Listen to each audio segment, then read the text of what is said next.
So all these events that are happening in this current time have the potential to essentially destroy civilization.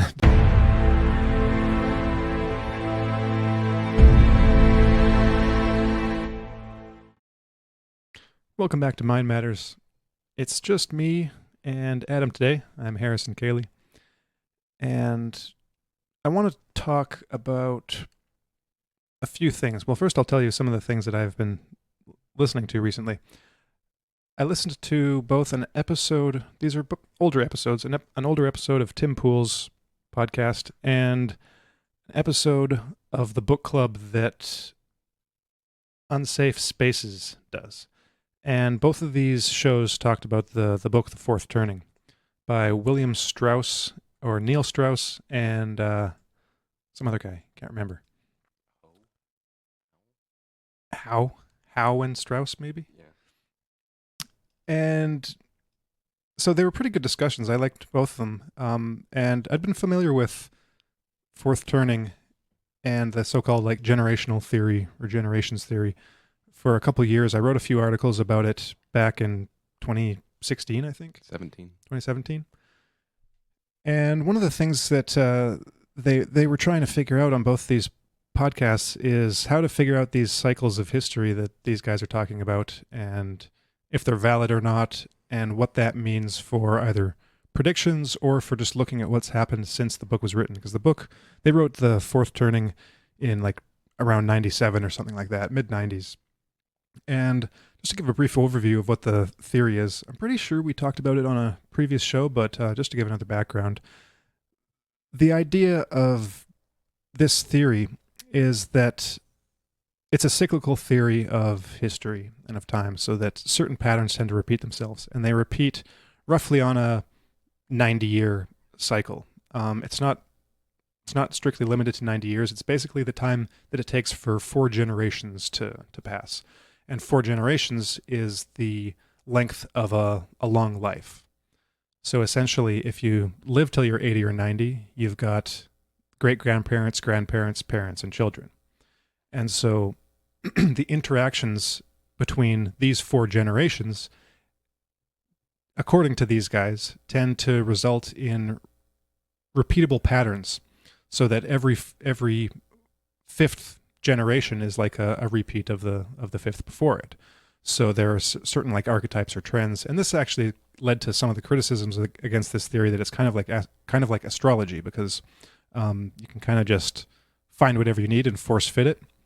And there may be something to that criticism, but at the same time, it does seem like a nice model in which to view things, because if you look at this, then if you look at it in kind of like the English-speaking world history for the past couple hundred years, you have major catastrophes happening right when they say they would, or when you would predict based on the theory. So you have the Revolutionary War, the Civil War, World War II, and then these days, So according to this theory, the times we're living in now is the crisis period.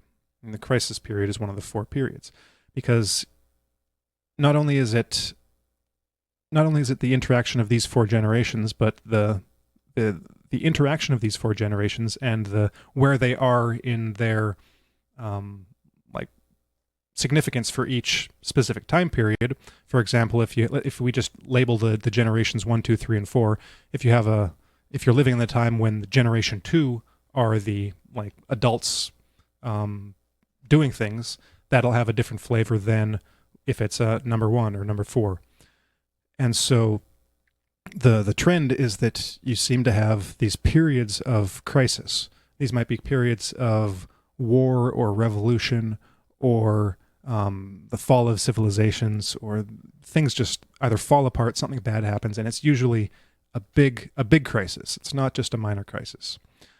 A crisis period is followed by a period in which society is essentially rebuilt. And so this is a constructive period. After this constructive period comes like this almost like consciousness revolution period. And then that's followed by a period of stagnation, which slides into another period of crisis. And this just repeats and repeats.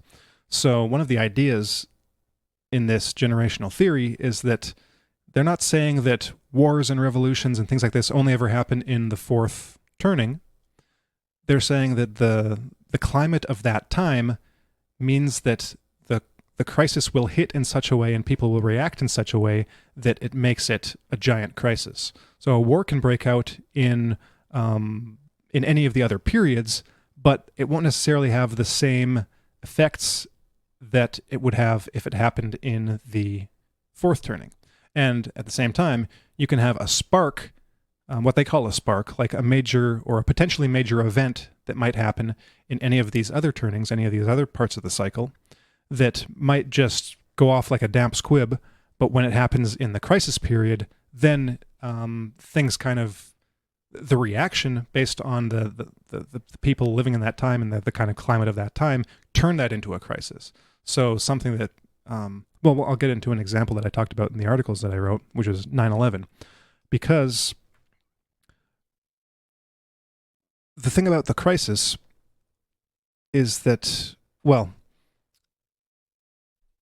I'll back up a bit. So like I said, the current times that we live in, according to Strauss and Howe, are the fourth turning. So this is the crisis period. And according to them, it starts, or it should have started in the mid to late 2000s. So like around 2008, and it'll go till just before like 2030, about 22 years, something like that, 20 to 22 years. So the sparks that happen in that period will tend to produce an overblown reaction, and with the potential to essentially destroy a civilization, which will then get rebuilt in some form in the generation afterwards. So this would be like in the 30s and the 40s, the 2030s and the 2040s. So one of the things that I'm pretty sure they brought up in both of these shows, yeah, so on Tim Pool's show and on the Unsafe Spaces podcast, they were talking about how these crises kind of fit into the theory, and whether Strauss and Howe's predictions kind of came true. Because there is one paragraph it's not just one paragraph, but one paragraph's worth of material in one of the last chapters of the book where they give their predictions for what's going to happen. And they talk about like terrorism using airplanes and financial crises and collapses, and a bunch of other things that kind of seem to fit. But they also talk about a bunch of stuff that never happened. And so one of the criticisms on the Unsafe Spaces podcast was that it's kind of like a dartboard. You know, they're making a lot of predictions and not a lot of them fit.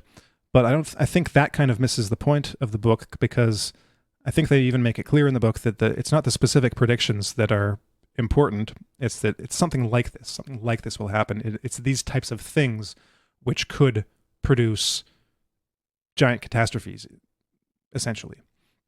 And so on Tim Pool's podcast, they were kind of debating what the crisis point was, whether it was 9/11 or the financial collapse in 2008, the financial crisis. And in my articles, I'd written that, from my perspective, it seems like 9/11, if it would have happened in 2008 or in any of the years since 2008, would have had a much bigger impact than it did. Of course, it did have a huge impact when you look at the wars that got started that are still going on, and the changes to even the structure and infrastructure of the United States government, and not just the U.S. government, but kind of the entire the U.S. and its allies, and the things that have happened since then. That is a big change, but it didn't radically reorient society, and we haven't, following it, there wasn't a massive rebuilding and restructuring of society. There were new institutions like Homeland Security and things like that, but there wasn't a massive reconstruction. What do I mean by massive reconstruction? Well, if we look at how these cycles, if they exist in the way they do, played out, you can look at something like the history of Russia in the 20th century. You had the crisis. What I think, they only talk about the Western world in fourth turning, but if you take the the framework and overlay it on Russian history, it actually matches up quite well.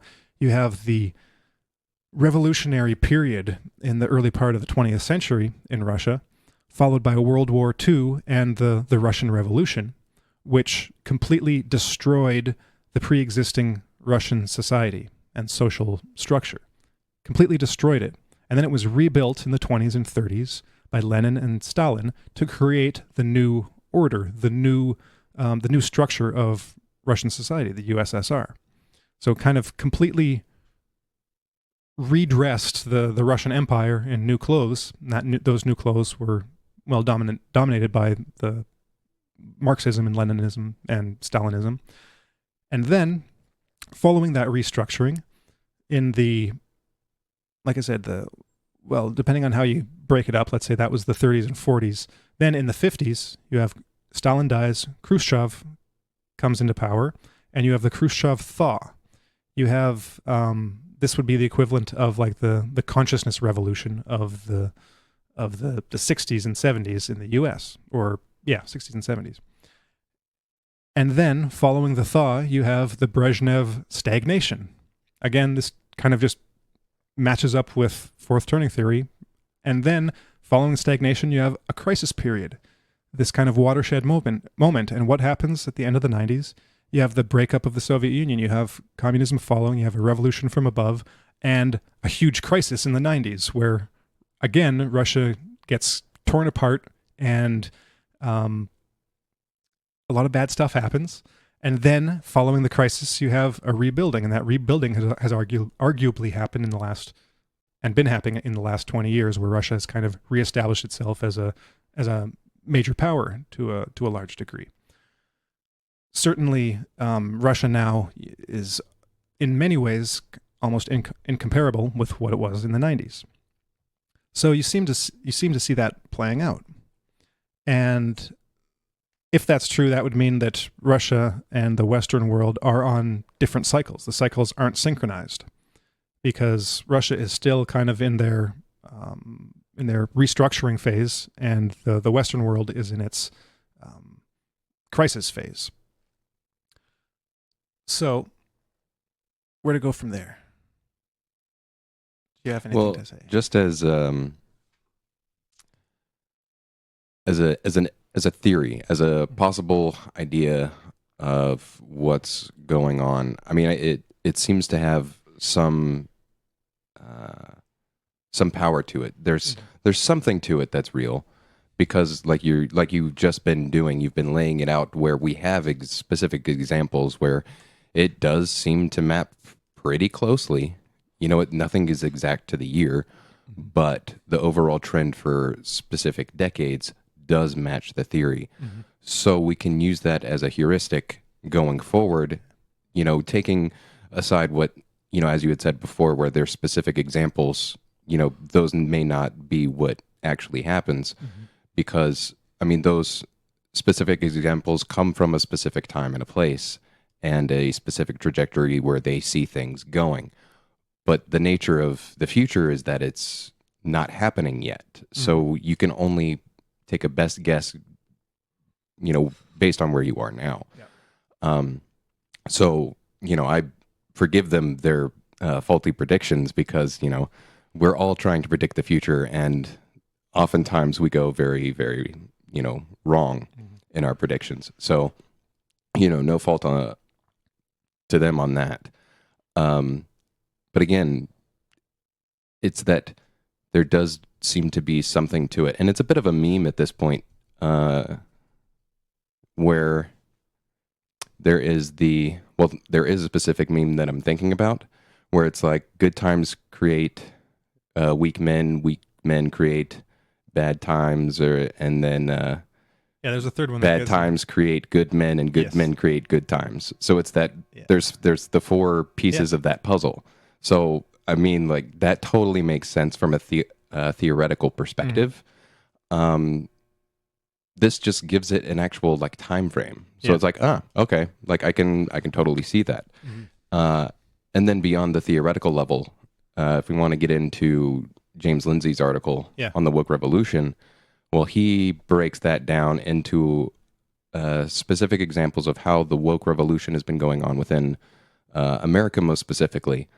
But it does have these same kind of delineated periods for decades where you have specific infiltrations and specific introductions and situations, crises, events that shape the decade or two, and builds upon itself to, I guess, in its own way, create a fourth turning of its own.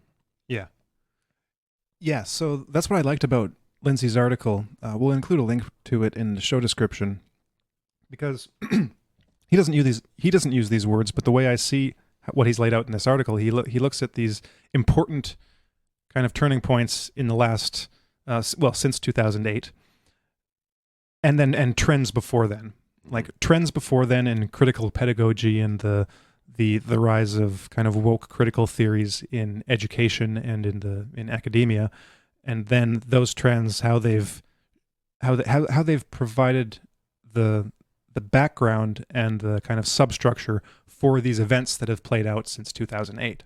And so the events that play out are, of course, well, maybe not. Some of them maybe aren't that obvious, but the election of Barack Obama, coinciding with the financial crisis, and then the shootings of was it Trayvon Martin and Michael Brown? Yeah. In 2013 and 2014. Yeah. 2013 was Trayvon Martin, and then August 2014 was Michael Brown, which led to the creation of Black Lives Matter, and which is very significant today. And then following that, the election of Donald Trump, 2015, then the entire presidency of Donald Trump, 2016 to 2020. And was there one more, or was that it? Oh, and then, of course, the big one during Trump's presidency was the death of George Floyd.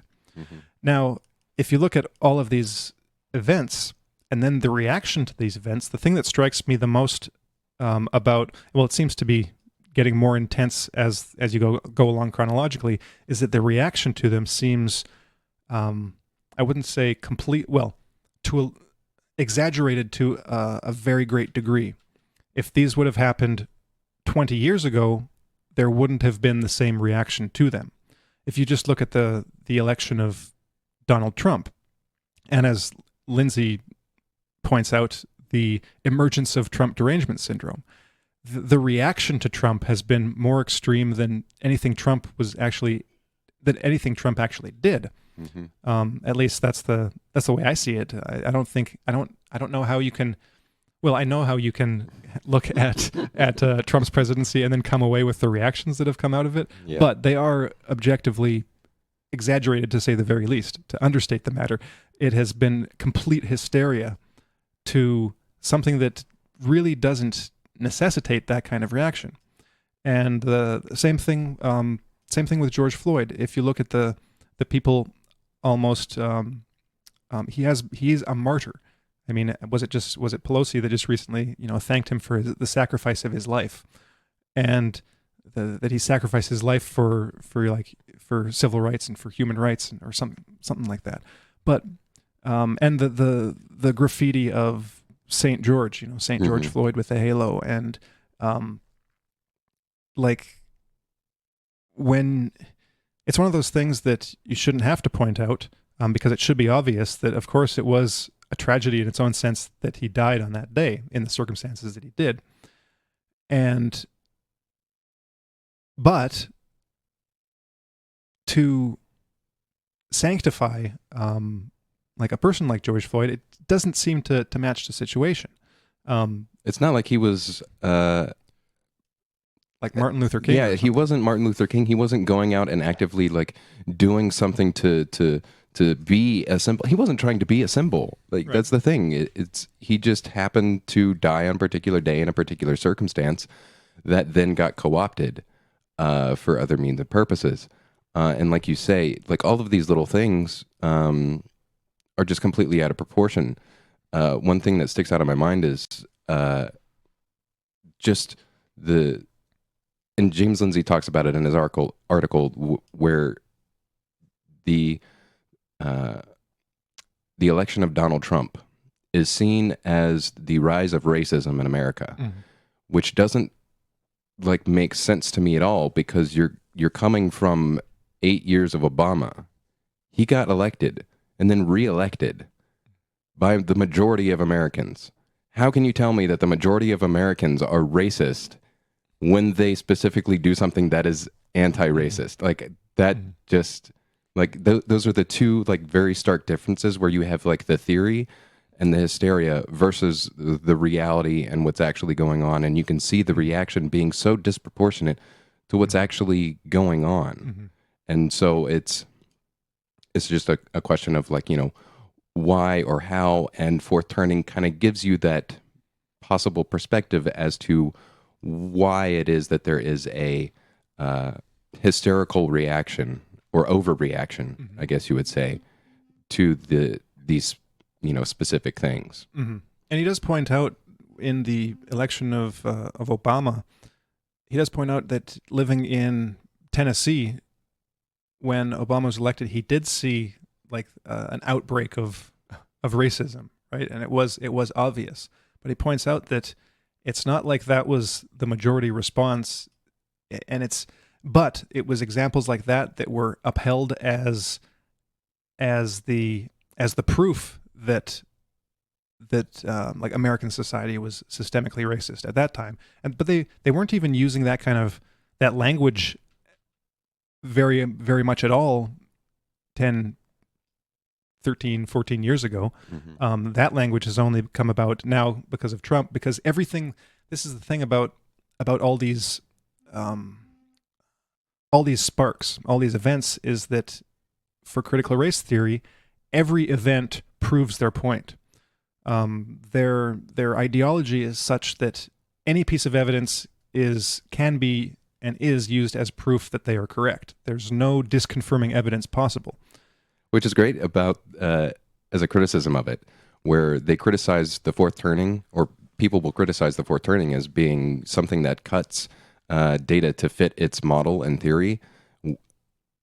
Like, I can't think of any better example than critical theory of something that completely just distorts whatever data is presented in front of it in order for it to fit the theory. So I'm just like, how can, there's the two great examples of just the Fourth Turning and critical theory, and one clearly does something that they're accusing the Fourth Turning of way worse than the Fourth Turning, but it's still given credence as if it can predict what's going on and why. Yeah, and it does that because there's only ever one answer and there's only ever one prediction. Right, yeah. So racism, any interaction, like Lindsay likes to say, he quotes Robin DiAngelo, that it's not, did racism manifest in this situation? It's how did racism manifest in this situation? Every interaction, every social interaction, every thought that you have, everything that happens has an element of racism. It's built into the structure of human reality. That's how these people see racism. And so no matter what happens, there will be a way of interpreting it as an expression of racism. And of course, this is it. On one level, it works because a lot of people buy it. A lot of people believe it. On the other hand, it really undercuts their own position because it trivializes actual racism. It so when you're looking at these benign events and interactions and calling them racist, then what it just seems to So when you say that there is a moral equivalence between somebody who is a cashier who helps a white person first as opposed to a black person, for whatever reason, when you say that is racism and is morally equivalent to somebody who had gone out, specifically found a black person and then beat them, if those are morally equivalent, like you say, it undercuts their position as to why racism is bad. And it's even worse than that, because this is when Lindsay brings that up, he uses the example of a black person and a white person coming into a store at the same time, maybe a coffee shop, And because there's racism in every situation, the barista is trapped, right? So it's not that it's not even that he picks the white person first. If he picks the black person first, that's because he's got this internal. Well, I don't even know the word.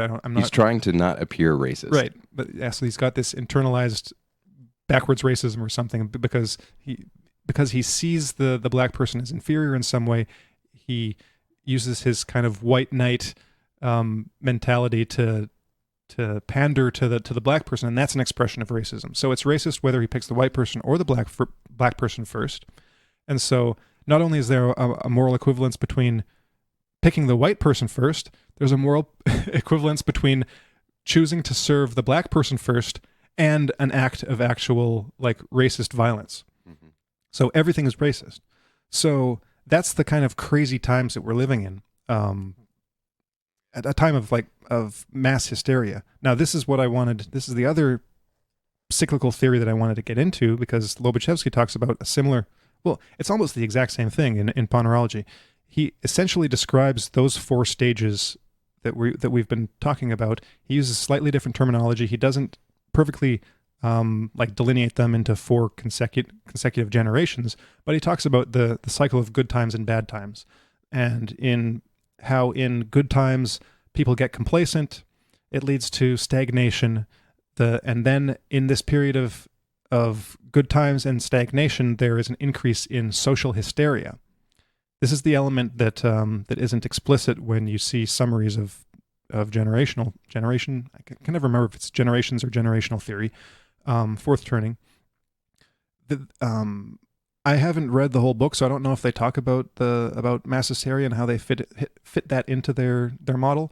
But in Lobaczewski's, that during good times and during the stagnation, there's a period of mass hysteria, of social hysteria, and then he says that about 25 years after the peak of mass hysteria is when you'll see a crisis, and that. He gives two numbers. He gives 25 years after the peak, and about 10 years after that peak of hysteria has declined. But now I'm gonna start something else and then circle back to that point. When Lobaczewski wrote his book in 1984, well, he came to the States in the late 70s, I think like 78 or 79, maybe even 77. 78, I think. And during the 80s, he observes in his book that coming from Eastern Europe and being thrown into American culture in the mid-80s, and not just him, but people like him who had come from Europe and who were old enough to remember, so this would be like octogenarians, old people that remembered what life was like in the first part of in the early 1900s, that people from Europe recognized in America of the 1980s what Europe had gone through in the early 1900s, which Lobaczewski points out was the last great peak of social hysteria, of mass hysteria in European civilization. And this is when you saw an almost epidemic of what today would be called mass psychogenic illness or mass hysteria. You had the actual epidemic of hysteria, which was back then. It was kind of a diagnosis for a whole bunch of symptoms. Nowadays, we don't tend to use the word hysteria clinically anymore. At least psychiatrists don't. They use like somatoform disorders and conversion disorders and things like that. But basically, there was a mass outbreak of mental illness that was labeled as hysteria, and that's what Lobaczewski and others like him observed in the U.S. during the 1980s. And he said that was in his professional opinion, that was like the peak of hysteria was in the 80s. And what was happening in the 80s? Well, you had the mass outbreak of bulimia and anorexia. You had the satanic panic. You had and these were just what you might call like clinical things going on, multiple personality disorder. And that's in addition to the culture wars that broke out in the 80s and 90s. So there was a lot of weird stuff going on, mass hysteria-wise. And then when he got back to Poland, observing events from afar this time, by the late 90s, he said, well, it looks like that peak of hysteria is past. So by the late 90s, that hysteria. Oh, and one other thing that was huge in the 80s was serial killers. After we watched the Richard Ramirez documentary, I think, also maybe the Ted Kaczynski one, I looked up the figures, and there's a chart of American serial killers, and it's pretty low, and then during the 80s, it's just like, woof, and then 90s to now, it drops off. Like there was a huge spike of serial killers in the 1980s, but just incidentally. And so things did seem to level off during the 90s. And so if the peak was like mid 80s, let's say even like late 80s, then, well, just for easy math, let's say it was 1990. 20 years from 1990 was, well, just wait, 90 to 2000, or let's say 85. Yeah, let's just say 85 when Lobaczewski was writing. 2010 is 25 years from then. And 10 years after the pass after the decline of social hysteria, according to Lobaczewski's scheme here, let's say if you take 1998 when he was writing that about the decline in hysteria in American society, 10 years from 1998 was 2008, the financial crisis. Basically, it looks like, from where I stand, he's essentially seeing and describing the same things. He's got a slightly different terminology and way of measuring it, because he thinks that the hysterical cycle, the hysteroidal cycle as he calls it, was around 200 years, around 2 centuries. But I think that if there's any truth to the fourth turning theory, that Lobaczewski's data might have just been when he was looking at whatever historical examples he was looking at, and the people that he was following, because some of his professors in Poland at the time were big onto these cycles of history, and it could have just been that they were looking at 2 cycles, that like a period of really great hysteria that led to a big crisis, and then maybe the second one a century later just got kind of lost because for whatever reason those sparks didn't ignite into the same like turmoil that it did in the 200 years. It would be like looking at I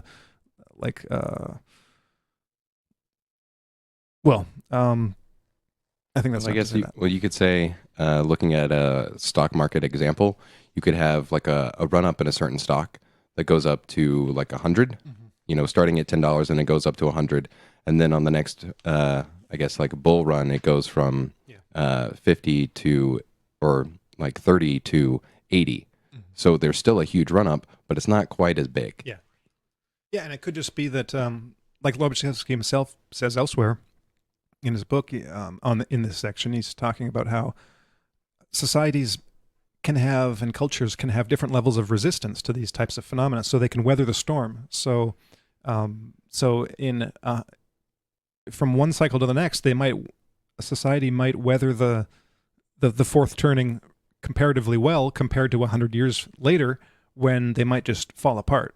So it's not like it's a total repeat of history. It's certain trends with certain characteristics that play themselves out depending on a whole lot of variables. So, for example, in the U.S. now, I might get some details here wrong just because I don't know enough of the history. But if you look at the last crisis period in the United States, you had the Great Depression and World War II. The Great Depression was arguably a big crisis, and World War II as well. But World War II was never actually fought on American soil. It was a foreign war, except for Pearl Harbor. So American society basically did survive. It's not like American society fell apart like Russian society fell apart during the Russian Revolution. But America was able to the United States was able to kind of rebuild in the 50s and create, create good times, essentially, like the 50s, and create essentially rule the world for the next 70 years. Well, it was like they had they got to have the crisis by proxy, almost, because they didn't, like you said, it wasn't fought on American soil. It was fought over in Europe and on Russian soil to a large extent. So they were able to, I guess, have exposure to the crisis and all of the things that led up to the crisis and all of the bad things about, what had led up to it, while also maintaining their distance to be able to examine what was wrong and build something stronger to withstand that. And so thereby have its own kind of revitalization and crisis without the disastrous effects of the crisis. Mm-hmm. Yes. So, according to these schemes, these frameworks for looking at history, Strauss and Howe, William Strauss and Neil Howe, I think those are their names, predicted that the fourth turning would start around 2007, 2008, and that's when the financial crisis happened. And then predicted that it would, nowadays, only one of them is alive now. I think Strauss is the one that's still alive, and he predicts that this fourth turning, the crisis period, will end in around 2028, 2030, something around there. So all these events that are happening in this current time have the potential to essentially destroy civilization, destroy society, to a greater or lesser degree. And the thing about these cycles is that they can and are synchronized between various countries. So it looks like the entire Western world shares the same cycle. And so what happens in one country could affect others, and different things could happen in different countries, but it's all going to blow up to some degree. So with that in mind,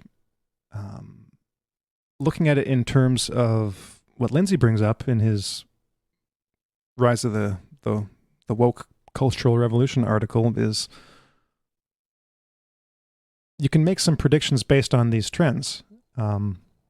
Just like the rise of critical theory in education and in academia in the 80s and 90s and the 2000s has created this climate today where it arguably influences every aspect of Western society, from education, from kindergarten to graduation and getting your PhD, to the media, to every corporation, every corporate environment, every business environment, churches, government. It's basically followed the outline of Gramsci's revolutionary theory, which was to basically artificially infect all of these institutions, law, education, religion, can't remember all 6 of them, but to insinuate yourself and your revolutionary movement and your ideology into all of these institutions, and that it's a new form of revolution. That's actually one of the other things that I wanted to get to, is one of the ways that these crises manifest is through revolutions. And there are different types, but there are different types of revolution. Like the Russian Revolution was a revolution from below. A revolutionary movement, a group of hardcore activists that get enough popular support that they are able to tear down the existing power structure and replace it with one of their own. So the Bolsheviks were able to do that in the late teens and early 20s. There's also a revolution from above. This is when power changes hands through revolutionary means, not through the people, but through, let's say, a faction or someone within the existing power structure. So it doesn't require a revolutionary movement from below. It might be motivated by a revolution from below, or even in reaction to a revolution from below.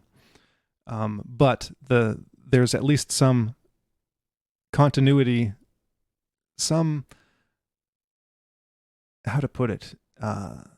observable continuity in like the structure of government, and it can be very secretive, behind the scenes, like conspiratorial.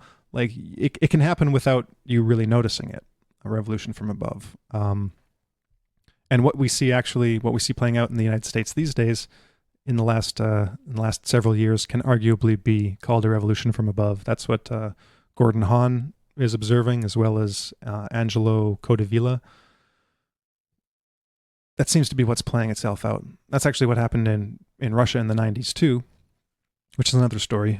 Gordon Hahn writes about that in one of his books. But now this is another kind of revolution. What seems to be going on is like it's a combination of revolution from below and revolution from above, where when the revolution takes place, it's not necessarily that this group of these group of revolutionaries that form a section of Western society will like rise up and take power from the existing power structure. The way it's playing itself out is that it has been a revolution through the institutions.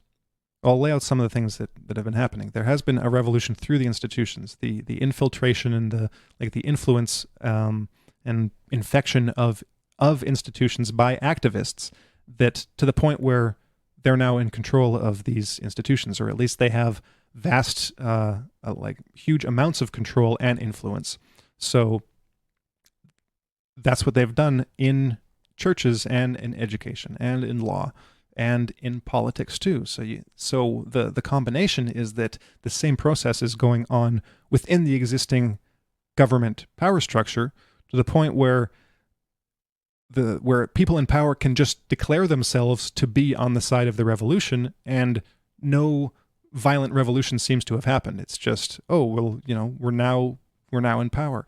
It's kind of, and you could say something kind of similar happened with, not exactly, but something similar happened with the Nazi revolution, because Hitler got in power through democratic means, but at the same time it was a revolution. It's not like Hitler and the Nazis tore down the existing, violently invaded and tore down the existing German government or power structure. They got in as a political party. And so there's an element of that too. It's kind of like we see elements of all these different types of revolutions happening in these last few years. And I've got to sneeze. Well, I'll just say that that was exactly what I was thinking about as you were kind of laying out the two different examples, was that it is both. Because, coming from like the corporate example, where as Lego just came out with their new "Everyone is Awesome." I don't even know if it's a line of things or if it's just like one particular like object or set, Lego set, where it's non-gender conformist. I can't even think of the jargon to use to describe it. But it's just like a rainbow of Lego characters. And so that's coming from the corporate side. There's also the infection of the Southern Baptist Convention with Article or Resolution 9, I think is what it's called, where they talk about how they want to start proclaiming critical theory and critical race theory as part of its doctrine in order to lead people to Christ in some kind of weird way that doesn't make any kind of sense. And also there's the infection in politics with Biden and his administration being all about equity.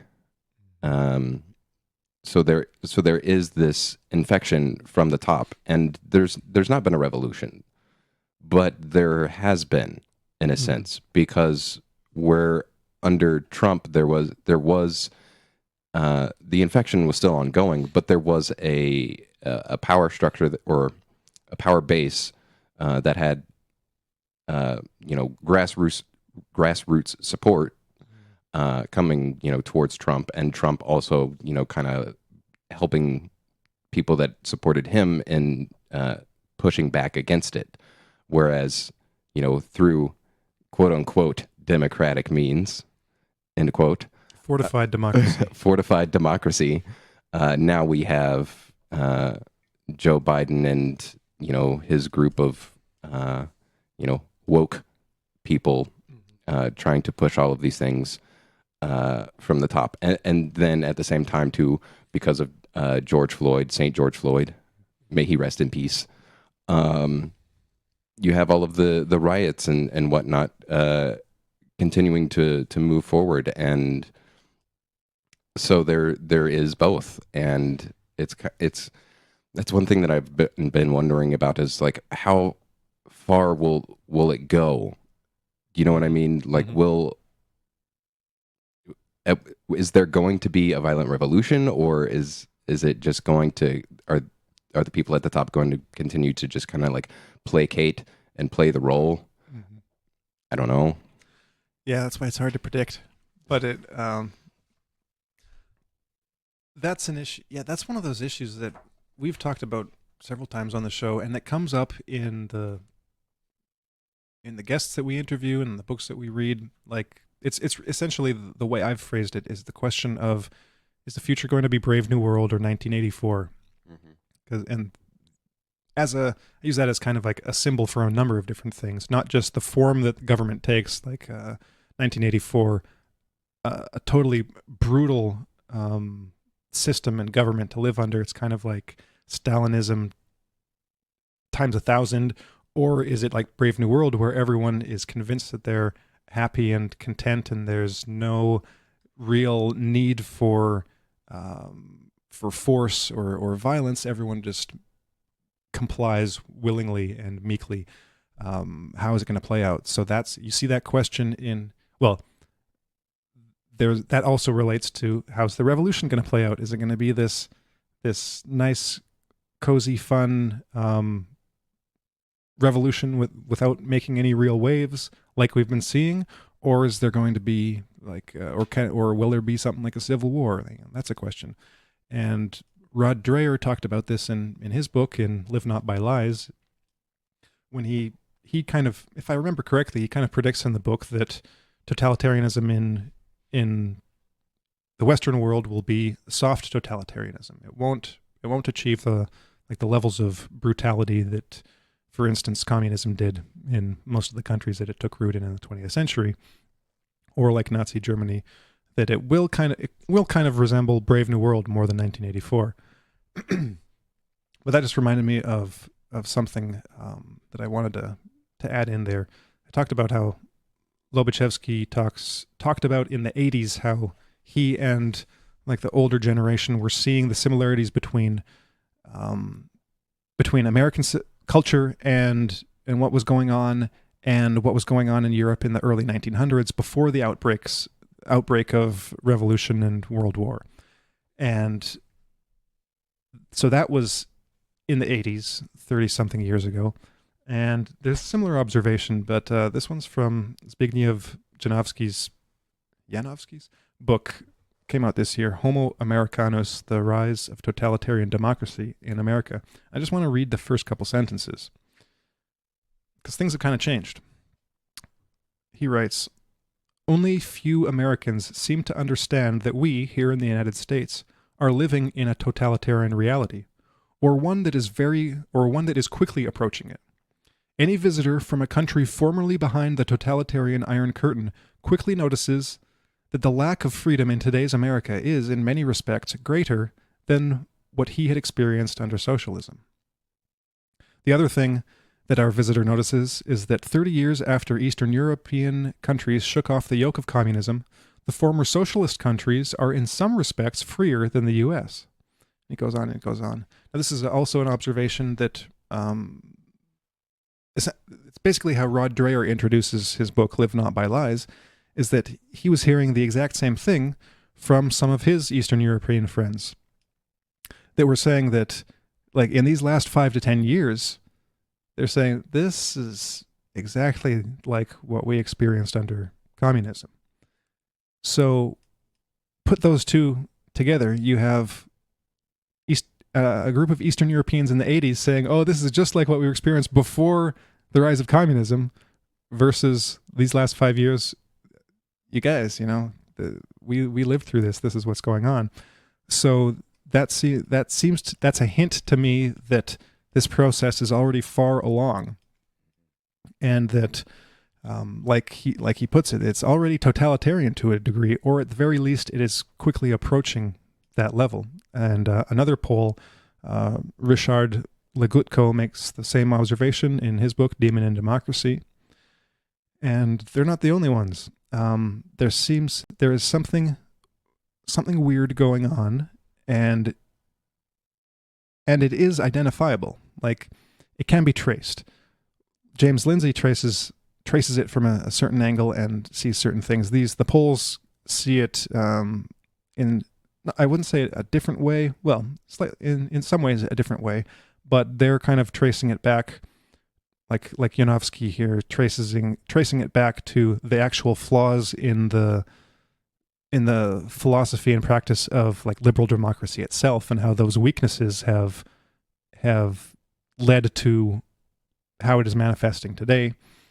Lindsay is more focused on this kind of caricature of liberal democratic thought, which is critical theory, which comes out of neo-Marxism. Well, is neo-Marxism, but nowadays it's like wokeness is this amalgamation of postmodernism and critical studies. So you can trace this specific genealogy of these philosophies, but the reality on the ground is that there has been in essence a cultural revolution in Western society through education and youth and academics in the media and etc. One institutions we forgot to mention was the military. Military, same thing going on there. So yeah, that's what we have to look forward to is, we're already so far along in this process, it seems, that for me, it's just a matter of kind of just watching. Yeah. Kind of like it's kind of like a movie that you just gotta watch play out, and then play whatever role you have to when it gets to that point, and see what happens. Yeah, that's I agree. From where I'm sitting, it does seem like we're fairly far along in the process. Well, I mean, it's an interesting, like we were talking about, where in the 80s there was the older generation saying like, hey, we've been through this in terms of like all of the lead up to the revolution. And now the difference is they're like, this is the revolution. Like the revolution's already happened. Yeah. So it's scary in that sense that it's like, it's already here. It's already now. In some sense, it's already too, well, we'll say that it's not too late to stop it from going full Nazi, for lack of a better word, or full Brave New World, but it's too far along to stop it from creating a lot of mayhem and a lot of suffering, unfortunately. And so, like you said, the best thing that we can do is observe, watch, wait, play whatever role comes before you, and deal with what comes, to just see the thing through to the end, and hope that, not only are you able to survive, but to not get crushed in a spiritual sense along the way too, because that's another aspect to it. And then it's almost a silver lining in a certain respect, because the hard times create good men aspect of it. And I'll go back to Ertugrul for a second, and Please do. So going back to Ertugrul and Ibn Arabi having his discussion with Ertugrul about how the sword isn't forged by gentle massages and loving caresses. It has to be hammered, and it has to be thrown into the fire, and it has to be hammered again, and then thrown back into the fire. And it's through that process of struggle and strife that something good within you can be forged and is stronger because of it. So yeah, in a sense, this is a bit of a silver lining, because you can be so much stronger than you ever would have been if you didn't have to face these things, because it's one of the aspects of life that is unavoidable. Like objective reality is unavoidable in certain senses, and you can get pretty far in your own growth as a human being, just of your own volition. But when you so I'll use an example here, where if you want to be the best runner that you can be, like, you can train hard and you can do a lot of things, and you'll get pretty far. But if you have a driver of that motivation, where there's somebody trying to run faster than you in a competition, in a race, well, then you just have to try that much harder, because you can't control that person, and you don't know how hard they're going to work.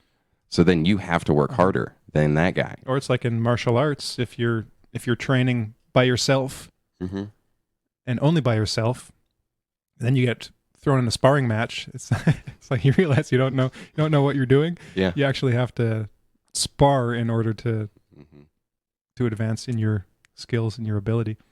Yeah, it's not like you're trying to be better than yourself.